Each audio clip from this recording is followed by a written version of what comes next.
Hello everyone, welcome to the channel. We are going to start preparation of Punjab State TET regarding science and mathematicals. सो अपना इस series का जो first chapter करन जा रहे हैं वो है साउंड। ठीक है, this chapter is totally based on the NCERT books.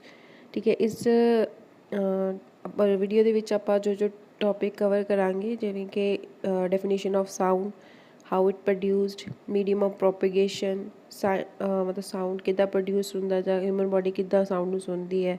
ਠੀਕ ਹੈ, amplitude, frequency end time period, loudness and pitch, audible and inaudible sounds, noise and noise pollution, physical facts that affect the sound waves, and some other important points regarding the sound. Let's start the chapter. First is what is sound? A sound is a form of energy like electricity, heat, or light. सब simple ਵੀ sound ਆਪਣੇ ਕੋਲ ਇੱਕ energy ਹੈ। ਠੀਕ ਹੈ, ਜਿਵੇਂ ਕਿ electricity ਹੈ, ਕੋਈ ਹੀਟ ਹੈ, ਲਾਈਟ ਆ, ਜਿਸ ਨੂੰ ਆਪਾਂ ਮਤਲਬ ਮਹਿਸੂਸ ਕਰਦੇ ਹਾਂ, ਦੇਖ ਨਹੀਂ ਸਕਦੇ। ਠੀਕ ਹੈ, sound is a one of the important senses of a human body. ਮਤਲਬ ਇਹ ਆਪਣੀ ਬੋਡੀ ਦੀ ਸੈਂਸ ਹੈ ਕਿ ਆਪਾਂ ਸਾਊਂਡ ਨੂੰ ਸੁਣਦੇ ਹਾਂ ਜਾਂ ਆਪਣੀ ਬੋਡੀ ਕੀ ਸਾਊਂਡ ਪ੍ਰੋਡਿਊਸ ਕਰਦੀ ਆ। ਬਹੁਤ ਤਰ੍ਹਾਂ ਦੇ ਸਾਊਂਡ ਨੇ, ਮਿਊਜ਼ਿਕ ਹੋ ਗਿਆ, ਹੌਰਨ ਹੋ ਗਿਆ ਟ੍ਰੈਫਿਕ ਦੇ ਵਿੱਚ। ਠੀਕ ਹੈ, ਐਕਸੈਕਟਰਾ ਜਿਹੜੇ ਆਪਾਂ ਡੇਲੀ ਸੁਣਦੇ ਹਾਂ। But how it produced? Sound waves are the result of vibrations of object. Now vibrations ਕੀ ਨੇ? Vibrations ਹੁੰਦੀਆਂ ਨੇ the to and the fro motion of a body is termed vibration. Means ਜਦੋਂ ਕੋਈ object ਆਪਣੀ original position ਤੋਂ ਥੋੜ੍ਹਾ move ਹੁੰਦਾ ਹੈ, ਮੰਨ ਲਓ ਰਾਈਟ ਵੱਲ ਹੋਇਆ, ਠੀਕ ਹੈ, ਫਿਰ ਵਾਪਸ ਉਹ ਆਪਣੀ ਕੀ ਓਰੀਜਨਲ ਪੋਜੀਸ਼ਨ 'ਤੇ ਆ ਜਾਂਦਾ ਹੈ। ਠੀਕ ਹੈ, ਫਿਰ ਆਪਣੀ ਲੈਫਟ ਚਲਾ ਗਿਆ, ਫਿਰ ਆਪਣੀ ਓਰੀਜਨਲ ਪੋਜੀਸ਼ਨ 'ਤੇ ਆ ਗਿਆ। ਅਤੇ this is the to and fro motion, ਜਿਸ ਨੂੰ ਆਪਾਂ ਕੀ ਆ ਵਾਈਬ੍ਰੇਸ਼ਨ ਬੋਲ ਦਿੰਦੇ ਹਾਂ। ਠੀਕ ਹੈ, ਸੋ ਸਾਊਂਡ ਵੇਵਸ ਓਬਜੈਕਟ ਜਿਹੜੇ ਪਾਰਟੀਕਲਸ ਨੇ ਉਹਨਾਂ ਦੀ ਵਾਈਬ੍ਰੇਸ਼ਨਸ ਕਰਕੇ ਪ੍ਰੋਡਿਊਸਡ ਹੁੰਦੀਆਂ ਨੇ। ਠੀਕ ਹੈ, ਨੈਕਸਟ ਆਪਾਂ ਪੜ੍ਹਾਂਗੇ ਕਿ ਇਹਨਾਂ ਵਾਈਬ੍ਰੇਸ਼ਨ ਦੇ ਲਈ ਮੀਡੀਅਮ ਚਾਹੀਦਾ ਹੈ। ਠੀਕ ਹੈ, ਮੀਡੀਅਮ ਆਫ ਪ੍ਰੋਪੇਗੇਸ਼ਨ। ਤਾਂ here are some activities like, first ਦੇ ਵਿੱਚ ਕੀ ਹੈ ਵੀ ਕੋਈ ਪਾਣੀ, ਠੀਕ ਹੈ, ਆਪਣੇ ਕੋਲ ਪਾਣੀ ਦੀ ਬਕਟ ਹੈ, ਤਾਂ ਉਸ ਦੇ ਵਿੱਚ ਆਪਾਂ ਜੇ ਕੋਈ ਸਾਊਂਡ ਪ੍ਰੋਡਿਊਸ ਕਰ ਰਹੇ, ਲਾਈਕ ਕੋਈ ਬੈਲ ਹੈ, ਠੀਕ ਹੈ, ਉਸ ਤੁਸੀਂ ਉਹਨੂੰ ਵਜਾ ਰਹੇ ਹੋ, ਅਤੇ ਠੀਕ ਹੈ ਉਹਦੇ ਸਰਫੇਸ 'ਤੇ ਅਗਰ ਵਾਟਰ ਦੇ ਸਰਫੇਸ 'ਤੇ ਤੁਸੀਂ ਆਪਣਾ ਕੰਨ ਰੱਖ ਕੇ ਸੁਣਦੇ ਹੋ ਤਾਂ ਤੁਹਾਨੂੰ ਕੀ ਆਵਾਜ਼ ਸੁਣਾਈ ਦੇਗੀ। ਠੀਕ ਹੈ, ਤਾਂ ਨੈਕਸਟ ਚੀਜ਼ ਮੰਨ ਲਓ ਇੱਕ ਟੇਬਲ ਹੈ, ਠੀਕ ਹੈ, ਉੱਥੇ ਦੋ ਬੱਚੇ ਬੈਠੇ ਆ ਅਤੇ ਇੱਕ ਤਾਂ ਸਾਈਡ ਤੋਂ ਇੱਕ ਬੱਚਾ ਨੌਕ ਕਰ ਰਿਹਾ ਅਤੇ ਦੂਸਰਾ ਕੋਰਨਰ 'ਤੇ ਦੂਸਰਾ ਬੱਚਾ ਕੰਨ ਲਾ ਕੇ ਸੁਣ ਰਿਹਾ, ਕਿ ਉਹਨੂੰ ਆਵਾਜ਼ ਸੁਣਾਈ ਦੇਗੀ। Yes, we can hear their sound in these medium, means sound needs medium to propagate। ਠੀਕ ਹੈ, ਮਤਲਬ ਜੋ ਸਾਊਂਡ ਵੇਵਸ ਨੇ ਉਹਨਾਂ ਨੂੰ ਇੱਕ ਜਗ੍ਹਾ ਤੋਂ ਦੂਸਰੀ ਜਗ੍ਹਾ ਜਾਣ ਦੇ ਲਈ ਕੋਈ ਨਾ ਕੋਈ ਮਾਧਿਅਮ ਚਾਹੀਦਾ ਹੀ ਹੈ। ਠੀਕ ਹੈ, ਬਟ ਫਰਕ ਕੀ ਹੈ ਕਿ ਹਰ ਮੀਡੀਅਮ ਦੇ ਵਿੱਚ ਜਿਹੜੀ ਸਾਊਂਡ ਦੀ ਸਪੀਡ ਹੈ, ਠੀਕ ਹੈ, ਉਹ ਕੀ ਹੁੰਦੀ ਆ, ਡਿਫਰੈਂਟ ਹੁੰਦੀ ਹੈ। ਠੀਕ ਹੈ, so sound waves needs medium to propagate. Solids ਦੇ ਵਿੱਚ ਸਾਊਂਡ ਵੇਵਸ ਦੀ ਜਿਹੜੀ ਸਪੀਡ ਹੁੰਦੀ ਆ ਉਹ ਫਾਸਟ ਹੁੰਦੀ ਹੈ। ਠੀਕ ਹੈ, ਬਾਕੀ as compare to other maximum ਹੁੰਦੀ ਹੈ। ਦੈਨ ਉਸ ਤੋਂ ਘੱਟ ਹੁੰਦੀ ਹੈ ਲਿਕੁਇਡਸ ਦੇ ਵਿੱਚ, ਅਤੇ ਸਭ ਤੋਂ ਲੋ ਸਪੀਡ ਕਿਚ ਹੁੰਦੀ ਹੈ ਗੈਸਿਸ ਦੇ ਵਿੱਚ। ਬਿਕੋਜ਼ ਸੋਲਿਡਸ ਦੇ ਵਿੱਚ ਕੀ ਆ, ਜਿਹੜੇ ਪਾਰਟੀਕਲਸ ਨੇ ਉਹ ਕਲੋਜ਼ਲੀ ਪੈਕਡ ਹੁੰਦੇ ਨੇ। ਜਦ ਵੀ ਇਹਨਾਂ ਵਿੱਚ ਇੱਕ ਪਾਰਟੀਕਲ ਦੇ ਵਿੱਚ ਡਿਸਟਰਬੈਂਸ ਕ੍ਰੀਏਟ ਹੁੰਦੀ ਹੈ, ਠੀਕ ਹੈ, ਵਾਈਬ੍ਰੇਸ਼ਨਸ ਪ੍ਰੋਡਿਊਸ ਹੁੰਦੀਆਂ ਨੇ, ਤਾਂ ਫਾਸਟਲੀ ਹੋ ਕੇ ਅੱਗੇ ਅੱਗੇ ਪਾਰਟੀਕਲਸ ਵੀ ਉਸ ਅਕੋਰਡਿੰਗ ਵਾਈਬਰੇਟ ਕਰਨਾ ਸਟਾਰਟ ਕਰ ਦਿੰਦੇ ਨੇ।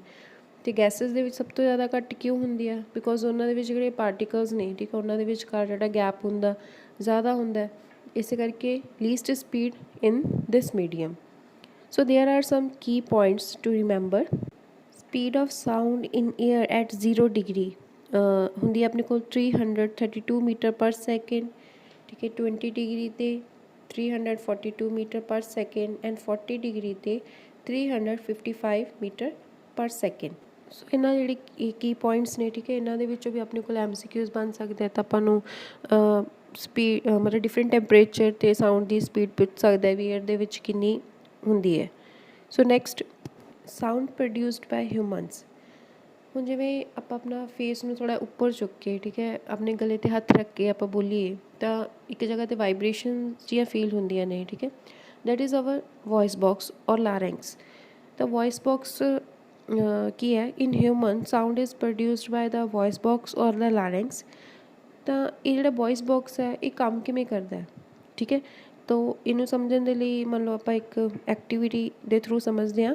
ਲੈਟ 2 ਪੇਪਰ ਲਵੋ, ਉਹਨਾਂ ਨੂੰ ਇੱਕ ਦੂਜੇ ਦੇ ਉੱਪਰ ਰੱਖ ਕੇ ਸਟੈਚ ਕਰੋ, ਤਾਂ ਉਹਨਾਂ ਦੇ ਵਿਚਕਾਰ ਇੱਕ ਨੈਰੋ ਸਲਿਟ ਜਾਂ ਗੈਪ ਜਿਹਾ ਬਣ ਰਿਹਾ, ਠੀਕ ਹੈ। ਉਹਦੇ ਵਿੱਚ ਕੀ ਆ, ਅਗਰ ਤੁਸੀਂ ਹਵਾ ਬਲੋ ਕਰੋ ਤਾਂ ਤੁਸੀਂ ਦੇਖੋਗੇ ਕਿ ਪੇਪਰ ਨੇੜੇ ਉਹ ਵਾਈਬ੍ਰੇਟ ਕਰਦੇ ਨੇ, ਠੀਕ ਹੈ। ਤਾਂ ਉਹਨਾਂ 'ਚੋਂ ਕੁਛ ਆਵਾਜ਼ ਵੀ ਸੁਣਾਈ ਦੇਵੇਗੀ, ਠੀਕ ਹੈ। ਸੇਮ ਹੀ ਆਪਣਾ ਵੋਇਸ ਬਾਕਸ ਕੰਮ ਕਰਦਾ ਹੈ। ਮੀਨਸ ਮੰਨ ਲਓ ਜੋ ਇਹ ਪੇਪਰ ਲਏ ਨੇ ਆਪਾਂ, ਠੀਕ ਹੈ, ਉਹ ਆਪਣੇ ਕੋਲ ਵੋਇਸ ਬਾਕਸ ਦੇ ਵਿੱਚ ਕੀ ਨੇ, ਵੋਕਲ ਕਾਰਡਸ, ਅਤੇ ਜਿਹੜਾ ਇਹ ਗੈਪ ਹੈ ਇਹਨਾਂ ਦੇ ਵਿਚਕਾਰ ਉਹ ਆਪਣਾ ਕੀ ਹੈ, ਵਿੰਡ ਪਾਈਪ ਹੈ, ਠੀਕ ਹੈ। ਤਾਂ ਹੁਣ ਆਪਾਂ ਇਹਨਾਂ ਦੀ ਪਹਿਲਾਂ ਡੈਫੀਨੇਸ਼ਨਸ ਕਰਦੇ ਹਾਂ। ਵੋਕਲ ਕਾਰਡਸ ਕੀ ਨੇ, the thin bands of muscles in the back of your throat that move to produce the voice, ठीक है, that are the vocal cords। windpipe की है, the tube that takes air from your throat to the lungs। मतलब ਜਦੋਂ ਆਪਾਂ ਬੋਲਦੇ ਹਾਂ, ਠੀਕ ਹੈ, ਤਾਂ ਲੰਗਸ ਤੋਂ ਜਿਹੜੀ ਏਅਰ ਹੈ ਉਹ ਕੀ ਹੈ, ਵਿੰਡ ਪਾਈਪ ਦੇ ਥਰੂ ਜਾਂਦੀ ਹੈ, ਠੀਕ ਹੈ। ਵਿੰਡ ਪਾਈਪ ਤੋਂ ਇਹ ਏਅਰ ਕੀ ਟਕਰਾਉਂਦੀ ਹੈ ਵੋਕਲ ਕਾਰਡਸ ਨਾਲ, ਤਾਂ ਉਹ ਵੋਕਲ ਕਾਰਡ ਕੀ ਆ ਉਸ ਤਰ੍ਹਾਂ ਕੀ ਹੈ ਵਾਈਬਰੇਟ ਕਰਨੀਆਂ ਸਟਾਰਟ ਕਰ ਦਿੰਦੀਆਂ ਨੇ, ਠੀਕ ਹੈ। ਅਤੇ ਇਹਨਾਂ ਦੇ ਥਰੂ ਕੀ ਆ ਉਹਦਾ ਆਪਾਂ ਬੋਡੀ ਕੀ ਹੈ ਸਾਊਂਡ ਪ੍ਰੋਡਿਊਸ ਕਰਦੀ ਹੈ। ਅਤੇ ਇਹਦੇ ਵਿੱਚ ਇੱਕ ਪਾਰਟ ਹੁੰਦਾ epiglottis. Epiglottis is a small movable lid just above the larynx that prevent food and drink from entering your windpipe, ਠੀਕ ਹੈ। ਜਸਟ ਆਪਣੇ ਕੋਲ ਲਿਡ ਦੀ ਤਰ੍ਹਾਂ ਕੰਮ ਕਰ ਰਿਹਾ ਹੈ ਵੀ ਤਾਂ ਕਿ ਆਪਣੀ ਵਿੰਡ ਪਾਈਪ ਦੇ ਵਿੱਚ ਕੀ ਆ ਖਾਣਾ ਜਾਂ ਕੁਛ ਆਪਾਂ ਪੀਂਦੇ ਹਾਂ, ਠੀਕ ਹੈ, ਉਹ ਨਾ ਜਾਵੇ। ਤਾਂ ਹੀ ਕਹਿੰਦੇ ਹੁੰਦੇ ਆ ਵੀ ਜਦੋਂ ਆਪਾਂ ਖਾਣਾ ਖਾਂਦੇ ਹਾਂ ਤਾਂ ਜ਼ਿਆਦਾ ਬੋਲਣਾ ਨਹੀਂ ਚਾਹੀਦਾ, ਠੀਕ ਹੈ। ਤਾਂ ਵੋਕਲ ਕਾਰਡਸ ਨੇ ਜਿਹੜੇ, ਠੀਕ ਹੈ, ਮੈਨਸ ਦੇ ਵਿੱਚ ਹੁੰਦੀਆਂ ਨੇ 20 mm ਲੌਂਗ, ਵੂਮੈਨਸ ਦੇ ਵਿੱਚ ਹੁੰਦੀਆਂ ਨੇ 15 mm ਲੌਂਗ, ਅਤੇ ਚਿਲਡਰਨਸ ਦੇ ਵਿੱਚ ਇਹਨਾਂ ਦੀ ਲੈਂਥ ਕੀ ਆ ਬਹੁਤ ਛੋਟੀ ਹੁੰਦੀ ਹੈ, ਠੀਕ ਹੈ। ਤੋ ਨੈਕਸਟ ਹੈਗਾ ਕਿ ਆਪਾਂ ਈਅਰ ਦੇ ਥਰੂ ਮਤਲਬ ਕਿੱਦਾਂ ਸਾਊਂਡ ਨੂੰ ਸੁਣਦੇ ਹਾਂ। ਤਾਂ ਦੇਖੋ ਆਪਣਾ ਈਅਰ ਆ ਜਿਹੜਾ 2 ਪਾਰਟਸ ਦੇ ਵਿੱਚ ਡਿਵਾਈਡ ਹੁੰਦਾ। ਇੱਕ ਹੈਗਾ ਆਪਣੇ ਕੋਲ ਆਊਟਰ ਈਅਰ ਅਤੇ ਇਹ ਆਪਣੇ ਕੋਲ ਹੈਗਾ ਇਨਰ ਈਅਰ, ਠੀਕ ਹੈ। ਤਾਂ ਇਨਰ ਈਅਰ ਦੇ ਅੰਦਰ ਆਪਣੇ ਕੋਲ ਹੁੰਦਾ ਈਅਰ ਡਰਮ। ਤਾਂ ਈਅਰ ਡਰਮ ਕੀ ਹੈ, ਜਿਹੜੇ ਬਾਹਰੋਂ ਸਾਊਂਡਸ ਆਉਂਦੀਆਂ ਨੇ, ਠੀਕ ਹੈ, ਉਹਦੇ ਜਦੋਂ ਇਸ ਈਅਰ ਡਰਮ ਦੇ ਨਾਲ ਟਕਰਾਉਂਦੀਆਂ ਨੇ ਤਾਂ ਈਅਰ ਡਰਮ ਕੀ ਆ ਉਸ ਅਕੋਰਡਿੰਗ ਵਾਈਬਰੇਟ ਕਰਦਾ। ਤਾਂ ਦੇਖੋ ਆਪਾਂ ਬਲੌਕ ਡਾਇਗਰਾਮ ਦੇ ਥਰੂ ਇਹਦੀ ਵਰਕਿੰਗ ਦੇਖਦੇ ਹਾਂ ਕਿੱਦਾਂ ਕੰਮ ਕਰਦੇ ਆ। ਜਿਵੇਂ ਆਪਣਾ ਆਊਟਰ ਈਅਰ, ਠੀਕ ਹੈ, ਇਸ ਦੇ ਅੰਦਰੋਂ ਕੀ ਸਾਊਂਡ ਐਂਟਰ ਕਰਿਆ ਅਤੇ ਉਹ ਸਟਰਾਈਕ ਕਰਿਆ ਈਅਰ ਡਰਮ ਨਾਲ, ਤਾਂ ਈਅਰ ਡਰਮ ਦੇ ਵਿੱਚ ਕੀ ਵਾਈਬ੍ਰੇਸ਼ਨਸ ਪ੍ਰੋਡਿਊਸ ਹੁੰਦੀਆਂ ਨੇ। ਅਤੇ ਇਹ ਵਾਈਬ੍ਰੇਸ਼ਨ ਕੀ ਆ ਜਿਹੜਾ ਇਨਰ ਈਅਰ ਆ, ਠੀਕ ਹੈ, ਉਹਦੇ ਥਰੂ ਕੀ ਆ ਜਿਹੜੇ ਸਿਗਨਲਸ ਦਿੰਦਾ ਬ੍ਰੇਨ ਨੂੰ। ਤਾਂ ਬ੍ਰੇਨ ਕੀ ਆ ਉਹਨਾਂ ਸੈਂਸਸ ਨੂੰ ਅੰਡਰਸਟੈਂਡ ਕਰਦਾ ਅਤੇ ਆਪਾਂ ਉਸ ਅਕੋਰਡਿੰਗ ਕੀ ਆ ਸੁਣਦੇ ਹਾਂ, ਠੀਕ ਹੈ। ਤਾਂ ਮੇਨ ਪਾਰਟ ਕੀ ਆ ਆਪਣੇ ਈਅਰ ਦੇ ਵਿੱਚ ਕੀ ਆ ਈਅਰ ਡਰਮ ਆ, ਠੀਕ ਹੈ। ਜਿਸ ਤਰ੍ਹਾਂ ਦਾ ਸਾਊਂਡ ਉਹ ਨਾਲ ਸਟਰਾਈਕ ਕਰੇਗਾ ਉਸਦੇ ਅੰਦਰ ਵਾਈਬ੍ਰੇਸ਼ਨਸ ਪ੍ਰੋਡਿਊਸ ਹੋਣਗੀਆਂ, ਤਾਂ ਉਹ ਵਾਈਬ੍ਰੇਸ਼ਨ ਦੀ ਸੈਂਸ ਮਤਲਬ ਆਪਣੇ ਕੋਲ ਬ੍ਰੇਨ ਉਹਨੂੰ ਸਮਝੇਗਾ ਅਤੇ ਆਪਾਂ ਉਸ ਅਕੋਰਡਿੰਗ ਕੀ ਆ ਸੁਣਦੇ ਹਾਂ। So next is amplitude, frequency end time period. To and fro motion of an object about its mean position between two fixed points is called vibration, and this motion is also called oscillatory motion, ठीक है। ਜਿਹੜਾ to and fro motion ਹੈ, ਠੀਕ ਹੈ, ਉਹਨੂੰ ਆਪਾਂ ਕੀ ਬੋਲਦੇ ਹਾਂ ਵੀ ਫਿਕਸਡ ਪੁਆਇੰਟ 'ਤੇ ਵੀ ਬੋਡੀ ਕੀ ਹੈ ਵਾਈਬਰੇਟ ਕਰ ਰਹੀ ਹੈ। ਲਾਈਕ ਆਪਣੇ ਕੋਲ ਸਵਿੰਗ ਆ ਤਾਂ ਜਿਹੜੀ ਸਟੈਟਿਕ ਪੋਜੀਸ਼ਨ ਹੈ ਇਹਨੂੰ ਬੋਲਦੇ ਆ ਮੀਨ ਪੋਜੀਸ਼ਨ, ਠੀਕ ਹੈ। ਜਦੋਂ ਆਪਣੇ ਕੋਲ ਕੀ ਆਪਾਂ ਸੀ ਪੁਆਇੰਟ 'ਤੇ ਪਹੁੰਚੇ ਤਾਂ ਇਹਦੀ ਇਹ ਕੀ ਹੋਗੀ ਐਕਸਟ੍ਰੀਮ ਪੋਜੀਸ਼ਨ, ਠੀਕ ਹੈ। ਸਿਮਿਲਰਲੀ ਆਪਾਂ ਅਗਰ ਦੇਖੀਏ ਤਾਂ ਸਵਿੰਗ ਵਾਪਸ ਕਿੱਥੇ ਜਾਊਗੀ ਮੀਨ ਪੋਜੀਸ਼ਨ 'ਤੇ, ਫਿਰ ਆਪਣੇ ਕੋਲ ਕੀ ਆ ਇਹ ਪੁਆਇੰਟ 'ਤੇ ਗਈ ਤਾਂ ਫਿਰ ਵਾਪਸ ਕਿੱਥੇ ਆਊਗੀ ਫਿਰ ਮੇਨ ਪੋਜੀਸ਼ਨ 'ਤੇ। ਤਾਂ ਇਹ ਜਿਹੜਾ ਆਪਣੇ ਕੋਲ ਪੂਰਾ ਆਪਾਂ ਨੇ ਚੱਕਰ ਲਗਾਇਆ, ਠੀਕ ਹੈ, ਉਹਨੂੰ ਆਪਾਂ ਬੋਲ ਦਿੰਦੇ ਹਾਂ 1 ਔਸੀਲੇਸ਼ਨ। ਮੀਨਸ ਬੋਡੀ ਕਿੱਥੋਂ ਮੂਵ ਕਰੀ ਪਹਿਲਾਂ ਬੀ ਤੋਂ ਸੀ, ਸੀ ਤੋਂ ਬੀ ਮਤਲਬ ਮੇਨ ਪੋਜੀਸ਼ਨ 'ਤੇ, ਮੇਨ ਪੋਜੀਸ਼ਨ ਤੋਂ ਵਾਪਸ ਕਿੱਥੇ ਗਈ ਏ 'ਤੇ, ਏ ਤੋਂ ਫਿਰ ਬੀ। ਤਾਂ ਜਿਹੜਾ ਇਹ ਪੂਰਾ ਉਹਨੇ ਮਤਲਬ ਬੋਡੀ ਮੂਵ ਕਰੀ ਹੈ ਤਾਂ ਇਸਨੂੰ ਆਪਾਂ ਕੀ ਕਾਊਂਟ ਕਰਾਂਗੇ ਇਸਦੀ 1 ਔਸੀਲੇਸ਼ਨ, ਠੀਕ ਹੈ। ਤਾਂ ਐਂਪਲੀਟਿਊਡ ਕੀ ਹੁੰਦਾ ਜਿਹੜਾ ਮੈਕਸੀਮਮ ਡਿਸਟੈਂਸ ਕਵਰ ਕਰਦੀ ਹੈ ਬੋਡੀ ਮਤਲਬ ਬੀ ਤੋਂ ਮੰਨ ਲਓ ਸੀ ਤੱਕ, ਮੇਨ ਪੋਜੀਸ਼ਨ ਤੋਂ ਐਕਸਟ੍ਰੀਮ ਪੋਜੀਸ਼ਨ ਤੱਕ, ਉਹਦਾ ਕੀ ਹੋ ਗਿਆ ਐਂਪਲੀਟਿਊਡ।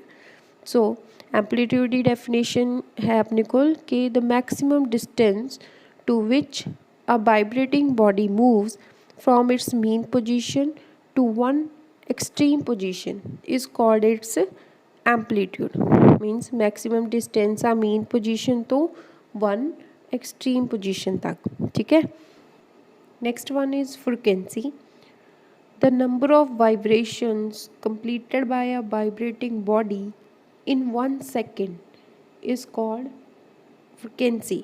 मतलब 1 ਸੈਕਿੰਡ ਦੇ ਵਿੱਚ ਆਪਣੇ ਕੋਲ ਕਿੰਨੀਆਂ ਨੰਬਰ ਆਫ ਵਾਈਬ੍ਰੇਸ਼ਨਸ ਹੋ ਰਹੀਆਂ ਨੇ ਕੰਪਲੀਟ, ਉਹਨੂੰ ਆਪਾਂ ਕੀ ਬੋਲ ਦਿੰਦੇ ਹਾਂ, ਫ੍ਰੀਕੁਐਂਸੀ। ਤਾਂ ਫ੍ਰੀਕੁਐਂਸੀ ਆਪਾਂ ਮੈਜ਼ਰ ਕਰਦੇ ਹਾਂ ਹਰਟਸ ਦੇ ਵਿੱਚ, ਜਿਹਦੇ ਯੂਨਿਟਸ ਨੇ ਹਰਟਸ, ਠੀਕ ਹੈ। ਜਿਵੇਂ ਇਸ ਡਾਇਗਰਾਮ ਦੇ ਵਿੱਚ ਆ 1 ਸੈਕਿੰਡ ਦੇ ਵਿੱਚ ਕੀ ਆ, ਮੰਨ ਲਓ ਪਹਿਲੇ 'ਚ 3 ਵੇਵ ਕੰਪਲੀਟ ਵਾਈਬ੍ਰੇਸ਼ਨਸ ਨੇ, ਠੀਕ ਹੈ, 3 ਹਰਟਸ ਫ੍ਰੀਕੁਐਂਸੀ ਆ, ਦੂਸਰੇ 'ਚ 6 ਹਰਟਸ, ਥਰਡ ਦੇ ਵਿੱਚ ਕੀ ਆ 12 ਹਰਟਸ ਹੈ, ਠੀਕ ਹੈ। ਤਾਂ next one is time period. ਕੀ ਹੈ, ਤਾਂ ਟਾਈਮ ਪੀਰੀਅਡ ਹੈਗਾ ਆਪਣੇ ਕੋਲ the time taken by a vibrating body to complete 1 vibration. ਮਤਲਬ ਇੱਕ ਵਾਈਬ੍ਰੇਸ਼ਨ ਨੂੰ ਕੰਪਲੀਟ ਕਰਨ ਦੇ ਲਈ ਜਿੰਨਾ ਟਾਈਮ ਲੱਗਿਆ, ਠੀਕ ਹੈ, ਉਸਨੂੰ ਆਪਾਂ ਕੀ ਬੋਲਾਂਗੇ, ਟਾਈਮ ਪੀਰੀਅਡ।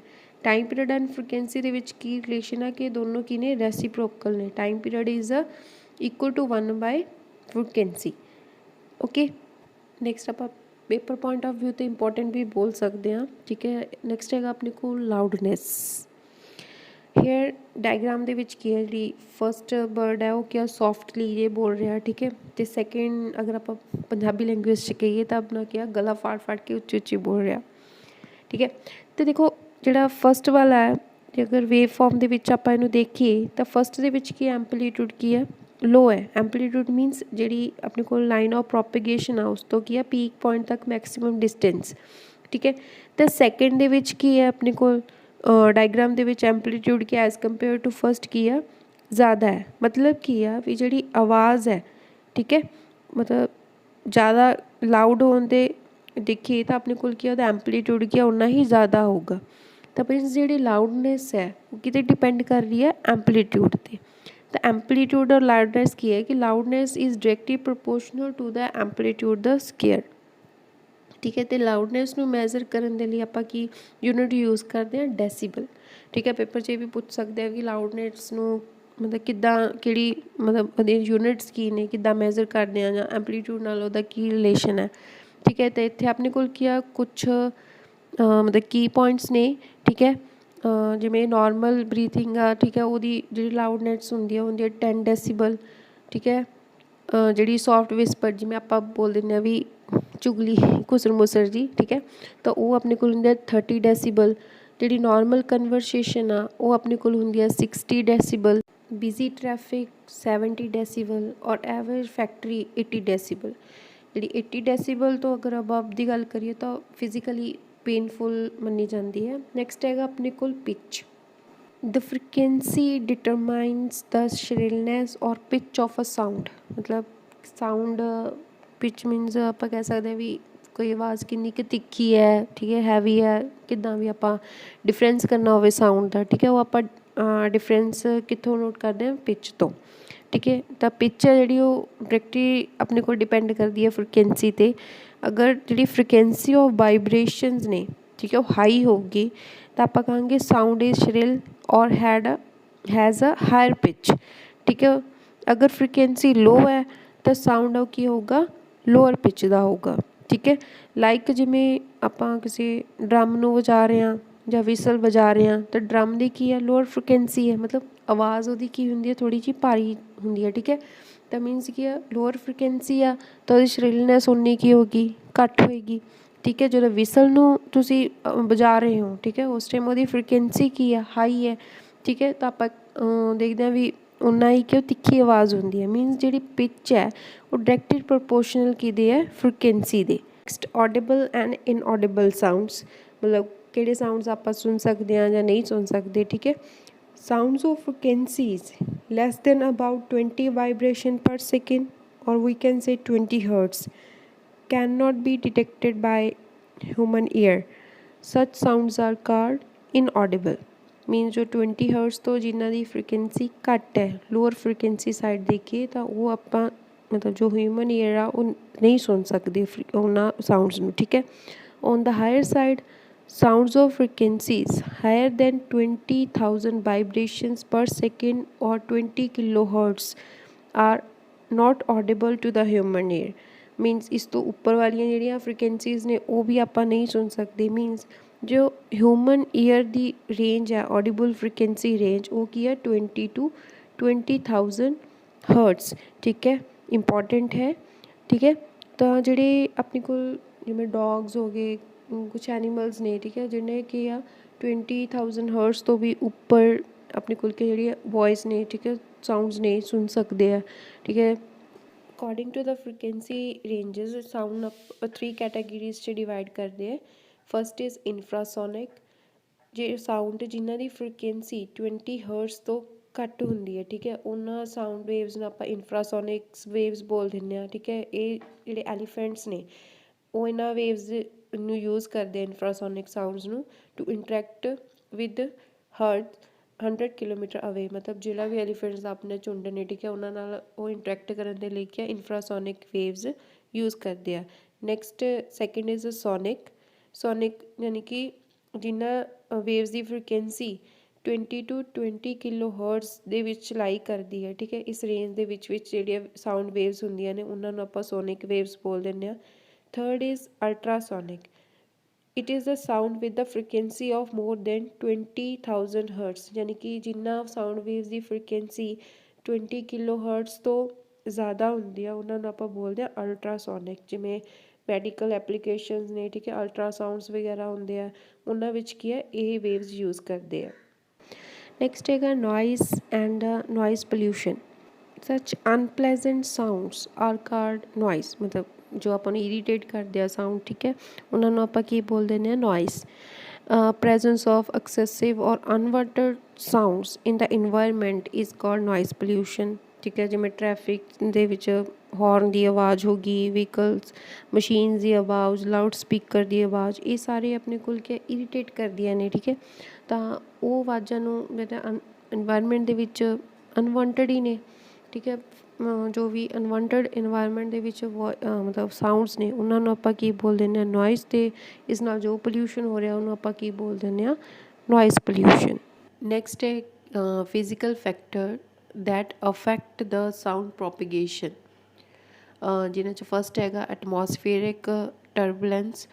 ਠੀਕ ਹੈ, if the atmosphere in which the sound wave is travelling is turbulent, means ਜਿਹੜਾ ਐਟਮੋਸਫੀਅਰ ਆ ਜਿੱਥੇ ਆਪਣੇ ਕੋਲ ਸਾਊਂਡ ਵੇਵਸ ਟਰੈਵਲ ਕਰ ਰਹੀਆਂ ਨੇ, ਅਗਰ ਉਸ ਐਟਮੋਸਫੀਅਰ ਦੇ ਵਿੱਚ ਕੋਈ ਚੇਂਜ ਆਉਂਦੀ ਹੈ, ਕੋਈ ਗੜਬੜ ਹੁੰਦੀ ਹੈ, then sound waves would scattered. ਤਾਂ ਸਾਊਂਡ ਵੇਵਸ ਕੀ ਕਰਦੀਆਂ ਨੇ ਸਕੈਟਰਡ ਹੋ ਜਾਂਦੀਆਂ ਨੇ due to velocity fluctuation of the medium, because sound waves ਨੂੰ ਕਿਆ ਮੀਡੀਅਮ ਚਾਹੀਦਾ। ਠੀਕ ਹੈ, ਜਿਹੜੇ ਏਅਰ ਪਾਰਟੀਕਲਸ ਨੇ, ਮੰਨ ਲਓ ਕੋਈ ਤੇਜ਼ ਹਵਾਵਾਂ ਆ ਗਈਆਂ ਜਾਂ ਕੁਛ ਵੀ ਕਿਸੇ ਵੀ ਤਰ੍ਹਾਂ ਦਾ ਡਿਸਟਰਬੈਂਸ ਹੁੰਦੀ ਹੈ, ਠੀਕ ਹੈ, ਇਨਵਾਇਰਮੈਂਟ ਦੇ ਵਿੱਚ, ਤਾਂ ਉਹਦੇ ਕਰਸਪੋਂਡਸ ਕੀ ਹੈ ਕਿ ਜੇ ਆਪਣੇ ਕੋਲ ਸਾਊਂਡ ਵੇਵਸ ਨੇ ਉਹ ਵੀ ਉਸ ਅਕੋਰਡਿੰਗ ਕੀ ਆ ਸਕੈਟਰਡ ਹੋ ਜਾਂਦੀਆਂ ਨੇ। ਨੈਕਸਟ ਹੈ wind gradient. Sound propagating along the wind would bend downwards, while sound propagating against the wind would bend upward। Means ਜੋ ਵਿੰਡ ਦੀ ਡਾਇਰੈਕਸ਼ਨ ਹੈ ਅਤੇ ਜੋ ਸਾਊਂਡ ਵੇਵਸ ਹੈ, ਠੀਕ ਹੈ, ਉਹ ਕਿੱਦਾਂ ਇਫੈਕਟ ਕਰਦੀ ਹੈ। ਜਿਹੜੀ ਮੰਨ ਲਓ ਜਦੋਂ ਮੰਨ ਲਓ ਟਰੈਫਿਕ ਔਨ ਰੋਡ ਹੈ, ਠੀਕ ਹੈ, ਹੌਰਨ ਵੱਜ ਰਿਹਾ ਜਾਂ ਜਿਹੜੀ ਵੀ ਸਾਊਂਡ ਵੇਵਸ ਇਸ ਤੋਂ ਪ੍ਰੋਡਿਊਸ ਹੋ ਰਹੀਆਂ ਨੇ, ਅਤੇ ਜਿਹੜੀਆਂ ਵੇਵਸ ਕੀ ਨੇ ਵਿੰਡ ਦੀ ਡਾਇਰੈਕਸ਼ਨ ਅਤੇ ਸਾਊਂਡ ਵੇਵ ਦੀ ਡਾਇਰੈਕਸ਼ਨ ਸੇਮ ਆ, ਤਾਂ ਉਹ ਆਪਣੇ ਕੋਲ ਕੀ ਡਾਊਨਵਰਡ ਬੈਂਡ ਹੋ ਜਾਣਗੀਆਂ। ਅਤੇ ਜਿਨ੍ਹਾਂ ਦੀ ਆਪਣੇ ਕੋਲ ਡਾਇਰੈਕਸ਼ਨ ਓਪੋਜ਼ਿਟ ਹੈ ਸਾਊਂਡ ਵੇਵਸ ਤੋਂ, ਨਾ ਸੋਰੀ ਵਿੰਡ ਤੋਂ, ਸਾਊਂਡ ਵੇਵ ਦੀ ਡਾਇਰੈਕਸ਼ਨ ਜਿਹੜੀ ਓਪੋਜ਼ਿਟ ਆ ਉਹ ਕਿੱਧਰ ਨੂੰ ਆਪਣੇ ਕੋਲ ਬੈਂਡ ਹੋ ਜਾਣਗੀਆਂ ਅਪਵਰਡ ਡਾਇਰੈਕਸ਼ਨ ਦੇ ਵਿੱਚ। ਮੀਨਸ ਜਿਹੜੀਆਂ ਸਾਊਂਡ ਵੇਵਸ ਵਿੰਡ ਦੀ ਡਾਇਰੈਕਸ਼ਨ ਦੇ ਵਿੱਚ ਮੂਵ ਕਰਦੀਆਂ ਨੇ, ਠੀਕ ਹੈ, ਉਹ ਆਪਣੇ ਕੋਲ ਕਿਆ ਫਾਸਟ ਮੂਵ ਕਰਨਗੀਆਂ as compare to the opposite direction। Third is temperature gradient। Sound waves travel faster in warm atmosphere near the surface of earth। ਠੀਕ ਹੈ, ਜਿਸ ਤਰ੍ਹਾਂ ਜਿਵੇਂ ਜਿਵੇਂ ਟੈਂਪਰੇਚਰ ਇੰਕਰੀਜ਼ ਹੋਏਗਾ ਤਾਂ ਸਾਊਂਡ ਵੇਵਸ ਨੇ ਜਿਹੜੀਆਂ ਉਹਨਾਂ ਦੀ ਜਿਹੜੀ ਸਪੀਡ ਵੀ ਹੈ, ਠੀਕ ਹੈ, ਐਟਮੋਸਫੀਅਰ ਦੇ ਵਿੱਚ ਕੀ ਹੈ ਮਤਲਬ ਫਾਸਟ ਹੋਈ ਜਾਏਗੀ। Here there is a upward refraction of sound waves. ਅਗਰ ਜਿੱਧਰ ਵਾਰਮ ਟੈਂਪਰੇਚਰ ਹੈ, ਠੀਕ ਹੈ, ਤਾਂ ਉੱਥੇ ਆਪਣੇ ਕੋਲ ਕੀ ਹੋਏਗੀ ਅਪਵਰਡ ਰਿਫਰੈਕਸ਼ਨ ਹੋਏਗੀ। But in the case of decrease in temperature at higher altitudes the refraction would be downward। ਸੋ ਇਹਨੂੰ ਆਪਾਂ ਥੋੜ੍ਹਾ ਜਿਹਾ ਡਾਇਗਰਾਮ ਦੇ ਥਰੂ ਈਜ਼ੀਲੀ ਅੰਡਰਸਟੈਂਡ ਕਰਦੇ ਹਾਂ। Means refraction of wave involves a change in direction of waves as they pass from one medium to another। ਜਿਵੇਂ first one ਹੈ, ਠੀਕ ਹੈ। ਫਸਟ ਵਨ ਦੇ ਵਿੱਚ ਕੀ ਆ, ਜਿਹੜੀ ਅਰਥ ਦੇ ਸਰਫੇਸ ਦੇ ਨੀਅਰ ਵਾਲੀ ਏਅਰ ਆ, ਮੰਨ ਲਓ ਵਾਰਮ ਹੈ, ਠੀਕ ਹੈ। ਅਬਵ ਕੀ ਆ, ਕੂਲ ਏਅਰ ਹੈ। ਤਾਂ ਜਿਹੜੀ ਆਪਣੇ ਕੋਲ ਸਾਊਂਡ ਵੇਵਸ ਨੇ ਉਹ ਸਿੱਧਾ ਜਾਣ ਦੀ ਬਜਾਏ ਕਿੱਧਰ ਨੂੰ ਬੈਂਡ ਹੋ ਜਾਣਗੀਆਂ, ਅਪਵਰਡ ਡਾਇਰੈਕਸ਼ਨ ਦੇ ਵਿੱਚ, ਮੀਨਸ ਕੂਲ ਏਅਰ ਵੱਲ, ਠੀਕ ਹੈ। ਹੁਣ ਸੈਕਿੰਡ ਡਾਇਗਰਾਮ ਦੇ ਵਿੱਚ ਕੀ ਆ ਵੀ ਜੋ ਸਰਫੇਸ ਆਫ ਅਰਥ ਹੈ, ਮੰਨ ਲਓ ਉਹ ਕੂਲ ਹੈ, ਅਤੇ ਅਬਵ ਜਿਹੜਾ ਆਪਣੇ ਕੋਲ ਹੈਗਾ ਵਾਰਮ ਏਅਰ ਹੈ, ਠੀਕ ਹੈ। ਦੈਨ ਆਪਣੇ ਕੋਲ ਕੀ ਹੋਏਗਾ, ਸਾਊਂਡ ਵੇਵਸ ਬੈਂਡ ਕਰ ਜਾਣਗੀਆਂ ਡਾਊਨਵਰਡ ਡਾਇਰੈਕਸ਼ਨ ਦੇ ਵਿੱਚ। ਮਤਲਬ ਆਪਾਂ ਈਜ਼ੀਲੀ ਇਹ ਕਹਿ ਸਕਦੇ ਹਾਂ ਵੀ ਜਿੱਧਰ ਨੂੰ ਕੂਲ ਏਅਰ ਹੈ, ਠੀਕ ਹੈ, ਉੱਧਰ ਨੂੰ ਆਪਣੇ ਕੋਲ ਕੀ ਹੈ, ਸਾਊਂਡ ਵੇਵਸ ਕੀ ਹੈ, ਬੈਂਡ ਕਰ ਜਾਂਦੀਆਂ ਨੇ, ਠੀਕ ਹੈ। ਮੀਡੀਅਮ ਚੇਂਜ ਹੋ ਜਾਂਦਾ ਉਹਨਾਂ ਦਾ। ਸੋ ਟੈਂਪਰੇਚਰ ਇੰਕਰੀਜ਼ ਹੋਣ ਦੇ ਨਾਲ ਸਪੀਡ ਆਫ ਸਾਊਂਡ 'ਤੇ ਕੀ ਇਫੈਕਟ ਪੈਂਦਾ, ਬਿਕੋਜ਼ ਜਦੋਂ ਟੈਂਪਰੇਚਰ ਇੰਕਰੀਜ਼ ਹੋ ਗਿਆ ਤਾਂ ਜਿਹੜੇ ਏਅਰ ਦੇ ਵਿੱਚ ਮੋਲੀਕਿਊਲਸ ਨੇ, ਠੀਕ ਹੈ, ਟੈਂਪਰੇਚਰ ਇੰਕਰੀਜ਼ ਨਾਲ ਕੀ ਉਹ ਹੋਰ ਜ਼ਿਆਦਾ ਐਨਰਜੀ ਲੈ ਲੈਣਗੇ, ਠੀਕ ਹੈ। ਤਾਂ ਫਾਸਟਲੀ ਮੂਵ ਕਰਨਾ ਸਟਾਰਟ ਕਰ ਦੇਣਗੇ। ਵੀ can say they can vibrate faster and allow sound waves to travel more quickly. ਜਿੰਨੇ ਉਹ ਜ਼ਿਆਦਾ ਫਾਸਟ ਵਾਈਬਰੇਟ ਕਰਨਗੇ ਉਨੀ ਹੀ ਛੇਤੀ ਕੀ ਆ ਆਪਣੇ ਕੋਲ ਸਾਊਂਡ ਵੇਵਸ ਇੱਕ ਮਤਲਬ ਪੋਜੀਸ਼ਨ ਤੋਂ ਦੂਸਰੀ ਪੋਜੀਸ਼ਨ 'ਤੇ ਜਾਏਗੀ, ਮਤਲਬ ਉਨੀ ਹੀ ਜ਼ਿਆਦਾ ਸਾਊਂਡ ਵੇਵਸ ਵੀ ਕੁਇਕਲੀ ਆਪਣੇ ਕੋਲ ਟਰੈਵਲ ਕਰਨਗੀਆਂ, ਠੀਕ ਹੈ। Speed of sound changes about 6 metre per second for every degree. Every degree rise temperature ਦੇ ਵਿੱਚ ਆਪਣੇ ਕੋਲ ਕੀ ਹੈ, ਜਿਹੜੀ ਸਾਊਂਡ ਦੀ ਸਪੀਡ ਆ ਉਹ ਨੀਅਰ ਅਬਾਊਟ ਲਗਭਗ 6 ਹਰ ਸੈਕਿੰਡ ਦੇ ਵਿੱਚ 6 ਮੀਟਰ ਕੀ ਆ ਚੇਂਜ ਹੋ ਜਾਂਦੀ ਹੈ। ਨੈਕਸਟ ਹੈ echo. For echo distance between sound and wall should be 17.2 metre. ਮਤਲਬ ਈਕੋ ਕੀ ਹੁੰਦਾ ਵੀ ਜਿਵੇਂ ਆਪਾਂ ਕਈ ਵਾਰ ਆਵਾਜ਼ ਲਗਾਈਏ, ਠੀਕ ਹੈ, ਆਪਣਾ ਸਾਊਂਡ ਬਾਰ-ਬਾਰ ਰਿਫਲੈਕਟ ਬੈਕ ਹੋ ਕੇ ਆਪਾਂ ਨੂੰ ਕਿਆ ਸੁਣਾਈ ਦਿੰਦਾ ਆਵਾਜ਼। ਜਿਵੇਂ ਨੋਰਮਲੀ ਆਪਾਂ ਜਿਵੇਂ ਪਹਾੜਾਂ ਵਗੈਰਾ 'ਚ ਵੀ ਜਾਂ ਕਿਤੇ ਖਾਲੀ ਜਿਹਾ ਕਮਰਾ ਹੁੰਦਾ, ਠੀਕ ਹੈ, ਉੱਥੇ ਵੀ ਆਪਣੇ ਕੋਲ ਕਿਹਾ ਵੀ ਆਪਾਂ ਜੇ ਬੋਲਦੇ ਕਈ ਵਾਰ ਆਉਂਦਾ ਨਾ ਆਵਾਜ਼ ਆਪਾਂ ਨੂੰ ਬਾਰ-ਬਾਰ ਸੁਣਾਈ ਦਿੰਦੀ ਹੈ, ਠੀਕ ਹੈ। ਤਾਂ ਬਟ ਉਹਦੀ ਕੰਡੀਸ਼ਨ ਆ ਵੀ ਈਕੋ ਉਦੋਂ ਹੀ ਪ੍ਰੋਡਿਊਸ ਹੋਊਗਾ ਅਗਰ ਸਾਊਂਡ ਅਤੇ ਵਾਲ ਦੇ ਵਿਚਕਾਰ ਜਿਹੜੀ ਡਿਸਟੈਂਸ ਹੈ 17.2 ਮੀਟਰ ਹੋਵੇ, ਠੀਕ ਹੈ। ਨੈਕਸਟ ਹੈਗਾ ਈਕੋ ਲੋਕੇਸ਼ਨ। ਇਹ ਕੀ ਹੈ, ਇੱਕ ਆਪਣੇ ਕੋਲ ਮੈਥਡ ਹੈ use to detect object by producing a specific sound and listening for its echo. Mostly ਜਿਵੇਂ ਬੈਟਸ ਹੋ ਗਏ, ਸ਼ਾਰਕ ਹੋ ਗਈਆਂ, ਠੀਕ ਹੈ, ਇਹ ਕੀ ਨੇ ਈਕੋ ਲੋਕੇਸ਼ਨ ਮੈਥਡ ਨੂੰ ਯੂਜ਼ ਕਰਦੇ ਨੇ ਵੀ ਹੋਰ ਓਬਜੈਕਟ ਨੂੰ ਡਿਟੈਕਟ ਕਰਨ ਦੇ ਲਈ। ਮਤਲਬ ਉਹ ਆਪਣੇ ਅੰਦਰ ਕੀ ਆ ਕੁਛ ਅਲਟਰਾਸੋਨਿਕ ਜਾਂ ਹਾਈ ਫਰੀਕੁਐਂਸੀ ਜਿਹੜੀ ਰੇਂਜਸ ਨੇ, ਸਾਊਂਡ ਵੇਵਸ ਨੇ, ਠੀਕ ਹੈ, ਉਹਨਾਂ ਨੂੰ ਕੀ ਕਰਦੇ ਨੇ, ਸੈਂਡ ਕਰਦੇ ਨੇ, ਠੀਕ ਹੈ। ਉਸ ਤੋਂ ਬਾਅਦ ਕੀ ਆ ਉਹ ਓਬਜੈਕਟ ਨਾਲ ਟਕਰਾ ਕੇ ਕੀ ਆ ਵਾਪਸ ਰਿਫਲੈਕਟ ਹੋ ਕੇ ਉਹਨਾਂ ਤੱਕ ਪਹੁੰਚਦੇ ਨੇ। ਜਦੋਂ ਤਾਂ ਉਹਨੂੰ ਸੈਂਸ ਕਰਦੇ ਤਾਂ ਉਹ ਤੋਂ ਅੰਦਾਜ਼ਾ ਲਗਾਉਂਦੇ ਨੇ ਵੀ ਕੋਈ ਵੀ ਓਬਜੈਕਟ ਆ ਉਹਨਾਂ ਤੋਂ ਕਿੰਨੀ ਡਿਸਟੈਂਸ 'ਤੇ ਹੈ। Next is sonar, sound navigation and ranging. Sonar is a technique that uses sound propagation to navigate, measure distances, communicate with the or detect object on or under the surface of water. Means ਜਿਵੇਂ ਕਿਸੇ ships ਦੇ ਲਈ ਆਪਾਂ ਉਹਦਾ ਰਸਤਾ ਦੇਖਣਾ, ਠੀਕ ਹੈ, ਅੰਡਰ ਵਾਟਰ ਸਬਮੈਰੀਨਸ ਵਗੈਰਾ ਨੇ ਉਹਨਾਂ ਨਾਲ ਕਮਿਊਨੀਕੇਟ ਕਰਨਾ ਜਾਂ ਕਿਸੇ ਓਬਜੈਕਟ ਦੀ ਆਪਾਂ ਨੇ ਡਿਸਟੈਂਸ ਮੈਜ਼ਰ ਕਰਨੀ ਆ, ਤਾਂ ਉੱਥੇ ਆਪਾਂ ਕੀ ਇਹ ਟੈਕਨੀਕ ਯੂਜ਼ ਕਰਦੇ ਹਾਂ। ਅਤੇ ਇਸ ਟੈਕਨੀਕਸ ਦੇ ਵਿੱਚ ਕੀ ਆ ਅਲਟਰਾਸੋਨਿਕ ਜਿਹੜੀਆਂ ਆਪਣੇ ਕੋਲ ਰੇਜ਼ ਨੇ, ਠੀਕ ਹੈ, ਸੈਂਟਰ ਦੇ ਥਰੂ ਆਪਾਂ ਸੈਂਡ ਕਰਦੇ ਹਾਂ ਤਾਂ ਜਦੋਂ ਕੀ ਆ ਓਬਜੈਕਟ ਨਾਲ ਟਕਰਾਉਂਦੀਆਂ ਨੇ ਤਾਂ ਰਿਫਲੈਕਟ ਬੈਕ ਹੋ ਕੇ ਵਾਪਸ ਕੀ ਆ ਰਿਸੀਵਰ ਦੇ ਥਰੂ ਰਿਸੀਵ ਕਰ ਲੈਂਦੇ, ਠੀਕ ਹੈ। ਤਾਂ ਇਸ ਵਿੱਚ ਕੀ ਆਪਾਂ ਕਿਸੇ ਵੀ ਓਬਜੈਕਟ ਦੀ ਡਿਸਟੈਂਸ ਕੀ ਆ ਮੈਜ਼ਰ ਕਰ ਸਕਦੇ ਹਾਂ। ਮੀਨਸ ਆਪਣੇ ਕੋਲ ਜੋ ਡਿਸਟੈਂਸ ਹੈ that is equals to v/t/2 velocity ultrasonic waves ਦੀ ਜੋ ਵੀ ਹੋਏਗੀ, ਠੀਕ ਹੈ। ਟਾਈਮ ਮਤਲਬ ਸੈਂਡਰ ਨੇ ਜਦੋਂ ਆਪਣੇ ਕੋਲ ਵੇਵ ਸੈਂਡ ਕਰੀਆਂ ਅਤੇ ਰਿਸੀਵਰ ਨੇ ਰਿਸੀਵ ਕਰੀਆਂ ਤਾਂ ਉਹ ਡਿਊਰਿੰਗ ਦੈਟ ਪ੍ਰੋਸੈਸ ਜਿੰਨਾ ਟਾਈਮ ਲੱਗਿਆ, ਠੀਕ ਹੈ, ਉਹ ਨੋਟ ਕਰਕੇ ਤਾਂ ਇਸ ਫਾਰਮੂਲਾ ਦੇ ਥਰੂ ਕੀ ਆਪਾਂ ਡਿਸਟੈਂਸ ਕੈਲਕੂਲੇਟ ਕਰ ਸਕਦੇ ਹਾਂ, ਠੀਕ ਹੈ। So this is all about the sound. ਅਤੇ ਇਸ ਵੀਡੀਓ ਦੇ ਵਿੱਚ ਆਪਾਂ ਨੇ sound related theoretical part discuss ਕਰਿਆ, ਠੀਕ ਹੈ। ਤਾਂ ਨੈਕਸਟ ਵੀਡੀਓ ਦੇ ਵਿੱਚ ਕੀ ਜੋ ਵੀ ਇੰਪੋਰਟੈਂਟ MCQs ਹੋਣਗੇ ਸਾਊਂਡ ਦੇ ਰਿਗਾਰਡਿੰਗ, ਠੀਕ ਹੈ, ਆਪਾਂ ਉਹ ਵਾਲਾ ਕਰਾਂਗੇ। Hope you will like this video. Please like and subscribe my channel. Thank you.